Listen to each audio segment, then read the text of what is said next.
Hello friends, welcome to the my YouTube channel. તો આજે આપણે કોલ્ડ કોકો બનાવવાનો છે। તો વિડીયો ચાલુ કરતાં પહેલાં જો તમે મારી ચેનલ સબસ્ક્રાઈબ ના કરી હોય તો ફટાફટથી જઈને સબસ્ક્રાઈબ કરો।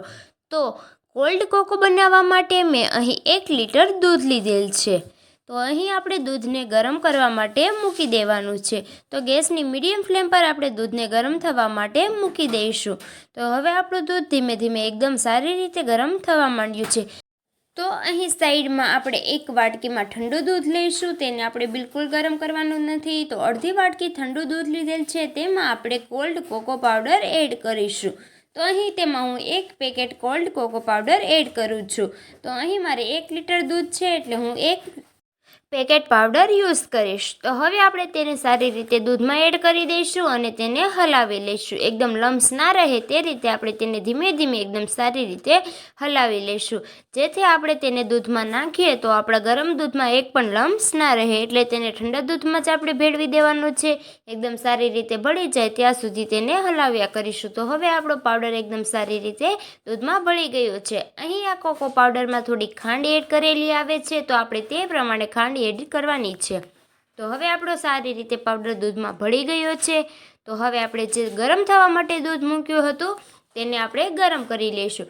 એકદમ સારી રીતે ગરમ થઈ રહ્યું છે। ધીમી ફ્લેમ પર જ દૂધને ગરમ કરવાનું છે। તો હવે આપણે તમે ઉપરથી જોઈ શકો છો ગરમ થવા માંડ્યું છે।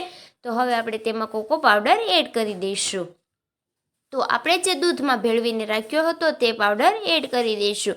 અહીં આપણે થોડા લમ્સ રહ્યા છે, તો હવે આપણે તેને સારી રીતે હલાવી લઈશું, જેથી એક પણ લમ્સ ના રહે અને સારી રીતે દૂધમાં પાવડર ભળી જાય। તો તમે જોઈ શકો છો ધીમે ધીમે હલાવી લઈશું। જ્યાં સુધી આપણું દૂધ છે તે એકદમ સારી રીતે ગરમ થાય ત્યાં સુધી આપણે તેને રહેવા દેવાનું છે। હવે આપણે તેમાં ખાંડ એડ કરીશું। તો તે માટે મેં અહીં 1 લીટર દૂધમાં 1 નાની વાટકી ખાંડ એડ કરી છે। ખાંડ આપણે કોકો પાવડરમાં થોડી એડ કરેલી હતી, તો આપણે તે પ્રમાણે એડ કરીશું। તો ફ્રેન્ડ્સ, વિડીયોને બિલકુલ સ્કીપ ના કરતા છેલ્લે સુધી જરૂર જોજો। એકદમ ટેસ્ટી એવો કોલ્ડ કોકો બનીને તૈયાર થવાનું છે। જો તમે મારી ચેનલ સબસ્ક્રાઈબ ના કરી હોય તો ફટાફટથી નીચે આપેલી ઘંટડી પર ક્લિક કરીને મારી ચેનલને સબસ્ક્રાઈબ કરો, જેથી મારો આવનારો વિડીયો બધા જથી પહેલાં તમારા સુધી પહોંચી શકે અને તમે મારી બધી જ રેસીપીનો આનંદ માણી શકો। તો હવે આપણો કોકો પાવડર એકદમ સારી રીતે દૂધમાં ભળી ગયો છે। આપણું દૂધ પણ એકદમ સારી રીતે ઉકળી રહ્યું છે, એકદમ ગરમ થઈ રહ્યું છે। તો હવે આપણે તેને એક ધારું હલાવ્યા કરીશું। તો ફ્રેન્ડ્સ, હવે તમે જોઈ શકો છો આપણું દૂધ એકદમ સારી રીતે ઉકળીને રેડી થઈ ગયું છે। એકદમ સારી રીતે કોકો પાવડર પણ એમાં ભળી ગયો છે, એકદમ નેચરલ એવો કલર પણ આવી ગયો છે કોકોનો। તો હવે આપણે તેને ધીમી ફ્લેમ કરી દઈશું અને થોડી વાર સુધી રહેવા દઈશું।